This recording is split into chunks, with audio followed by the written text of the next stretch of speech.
Manood,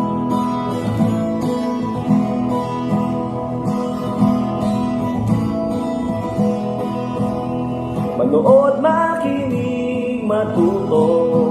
Manood, makinig at matuto.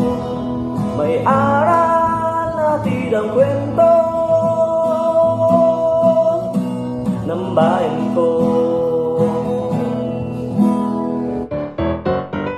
Magandang araw! Isang bagong paglalakbay na naman mula sa kaban ng mga kwento ng bayan ko ang ating pagsasaluhan ngayon. Ako nga pala si Teacher Walter Willie Batosalem na maghahatid sa inyo ng mga kwentong kapupulutan ng aral. Ang babasahin ko ngayon ay isang kwento tungkol sa kahalagahan ng pag-aaral at pagkatuto hindi lamang sa matematika, kundi maging sa iba pang mga aralin. Isinulat ito ni Ginoong Simeon Ras Jr. at iginuhit naman ni Ginoong June Royce Dignace mula sa sangay ng Davao del Norte.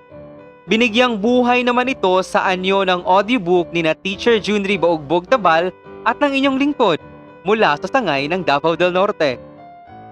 Handa na ba kayong maglakbay sa kaban ng mga kwento ng bayan ko? Halina't makinig! Si Matmat ay isang batang ayaw sa math. Naiinis siya sa tuwing nakakakita o nakaririnig ng mga numero. Kaya naman, sa tuwing oras na ng math nila ay hindi siya nakikinig. Minsan natutulog, naglalaro, nagdo-drawing o nakikipagdaldalan lamang siya sa kanyang mga kaklase para lang hindi niya marinig ang itinuturo ng kanilang guro. Matmat, may natutuhan ka ba sa leksyon natin ngayon? Tanong ni Ginang Linda, guro ni Matmat. Siyempre naman po, ma'am. Munti ko na ngang masagot lahat ng tama ang pagsusulit eh. Sagot naman ni Matmat. Pero ang totoo ay nangungopya siya sa kanyang mga katabi. Araw-araw ay laging nahuhuli si Matmat sa klase. Hindi kasi siya marunong bumasa ng oras. Hindi rin siya marunong magbilang, kaya madalas siya ay naluloko pagdating sa pera. Minsan pa nga, nasuklian siya ng kulang nang hindi niya ito nalalaman. Nakasimangot na naman si Matmat. Hahay! Mat na naman! Wikan niya kung ano-anong dahilan ang ibinibigay niya kay Ginang Linda para makaiwas lamang sa klase. Ma'am, naiihi po ako. Ma'am, nilalagnat yata ako. Ma'am, sobrang sakit po ng tiyan ko. Minsan, pinapayagan ni Ginang Linda si Matmat na umuwi at lumiban na lang sa klase. Yepe! Uwian na! Wala nang klase at higit sa lahat, wala nang mat. Ngunit hindi umuwi si Matmat sa kanilang bahay. Nagtungo siya sa kabilang bakod ng paaralan. Dala ang kanyang paboritong bola. Wala siyang ibang ginawa doon kundi maglaro ng maglaro. Hagis dito, hagis doon. Talbog dito, talbog doon. Hanggang sa hindi sinasadya ay nahulog ang bola sa isang lumang balon malapit sa bakod. Naku po! Nag-aalalang wika ni Matmat. Napilitang bumaba si Matmat sa lumang balon upang kunin ito. Pupulutin na sana niya ang bola nang biglang may humawak sa kanyang kamay ng sobrang higpit at hinilas siya nito patungo sa pinakailalim ng balon.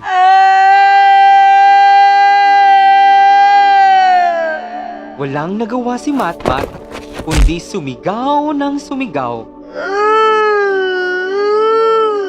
Nanlaki ang kanyang mga mata sa nakita at hindi siya makapaniwala. Nanaginip lang ba ako? Tanong ni Matmat sa sarili. Hindi ka nananaginip, Matmat. Sagot ng boses mula sa kanyang likuran. Sino ka? Nasaan ako? Nag-aalalang tanong ni Matmat. Huwag kang matakot. Ako si Uno. Isa sa mga numerong nakatira dito. Isa akong kaibigan at sa katunayan, ay matagal na kitang sinusubaybayan. Maligayang pagdating sa mundo ng matematika! Nakita niya sa paligid ang mga numero, hugis, at simbolong kinaiinisan niya mula sa mga aklat at klase nila. Gusto mong makuha ang bola mo, ano? Tama ba ako? Tanong ni Uno. Siyempre naman! Matutulungan mo ba ako? Tanong naman ni Matmat. Dinala ni Uno si Matmat kay Haring Jess. Kumusta ka na, Matmat? Hindi mo ba ako nakikilala? Tanong ng hari. Malamang hindi. Ngayon lang tayo nagkita eh. Sagot naman ni Matmat. Pero kung marunong ka lang sana sa math, makikilala mo sana agad ako. Mapang-asar na sagot ni Haring Jess. Nagsimula na namang mainis si Matmat. Lahat ng kinaiinisan niya sa leksyon ay nasa harap na niya ngayon, buhay at nagsasalita. Bago pa tuluyang mag-init ang kanyang ulo, ay bigla niyang naalala ang sadya niya. Kapalit ng iyong bola ay tamang kasagutan sa mga katanungan ko. Lahat ng iyon ay may kinalaman sa math. Handa ka na ba? Wika ni Haring Jess. Upang makuha ni Matmat ang kanyang paboritong bola, ay kailangan niyang sagutin ang 4 na katanungan ng hari. Tig-iisang tanong mula sa addition, subtraction, division at multiplication. Ngunit, papaano nga ba masasagot ni Matmat ang mga ito hindi siya marunong sa math? Wala siya ni katiting na natutuhan kasi hindi siya nakikinig sa klase. Mahal na hari, pwede mo po ba akong bigyan ng pagkakataong makabalik sa mundo at pag-aralan ang lahat ng iyan? Pagsusumamo ni Matmat. Sige, pagbibigyan kita. Maaari kang bumalik kung kailan handa ka na. Sagot ng hari. Nang makauwi si Matmat, ay agad siyang nag-aral. Wala siyang sinayang na oras. Araw-araw ay pumapasok siya at nakikinig sa kanyang guro. Pagkatapos ng klase, ay nag-aaral pa rin siya. Hanggang sa napamahal na siya sa math. Hindi na siya naiinis dito at nalilibang na siyang sumagot sa mga mahihirap na tanong. Palagay ko'y handa na ako. Sabi ni Matmat sa sarili. Bumalik si Matmat sa mundo ng matematika. Narito ka ba, Matmat, para sagutin ang mga katanungan ko? Tanong ng hari. Opo, mahal na hari, handa na po ako. Sagot naman ni Matmat. Agad-agad nang sinimulan ni Haring Jess ang pagtatanong kay Matmat. Mahirap ang mga tanong na ibinigay sa kanya. Mabuti na lang at nag-aral si Matmat. Gaya ng inaasahan, nasagot ni Matmat ang lahat ng katanungan ng hari. Agad namang tinupad ng hari ang kanyang pangako. Mahusay, Matmat! Napakagaling mo na sa math! Sabi ng hari. Maraming salamat, mahal na hari! Dahil sa inyo ay nagsumikap akong matuto. Humingi rin ako ng tawad sa naipakita kong masamang asal. Sagot ni Matmat. O ano, Matmat? Naiinis ka pa ba sa amin? Sabat naman ni Uno. Hindi na. Ikaw na nga ang numero 1 kong kaibigan. Pabirong tugon ni Matmat. Pagkatapos, bumalik na si Matmat sa mundo, dala-dala ang kanyang paboritong bola. Labis ang kanyang tuwa at nag-iba na ang tingin niya sa mundo. Napansin niya ang malaking pagbabago. Lahat ng mga numerong nakikita niya sa paligid ay naiintindihan na niya ngayon. Sa wakas!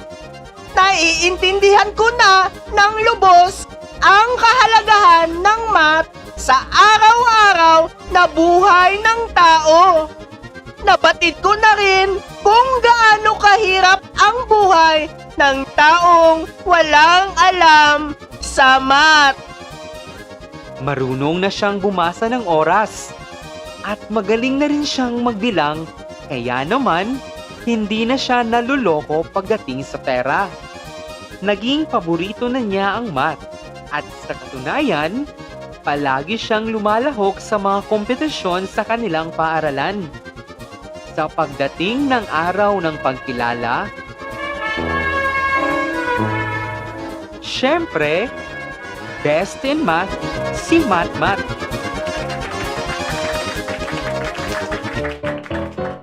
O mga bata, naway naintindihan ninyo, gaya ni Matmat, ang kahalagahan ng matematika sa pang-araw-araw na buhay ng tao. Kita-kits sa panibagong kwentong kapupulutan ng aral mula sa kaban ng mga kwento ng bayan ko. Paalam! Ang kaban ng mga kwento ng bayan ko ay mula sa amin ng Bureau of Learning Resources at ng mga Learning Resources Management Section ng Kagawaran ng Edukasyon. Manood, makinig, at matuto.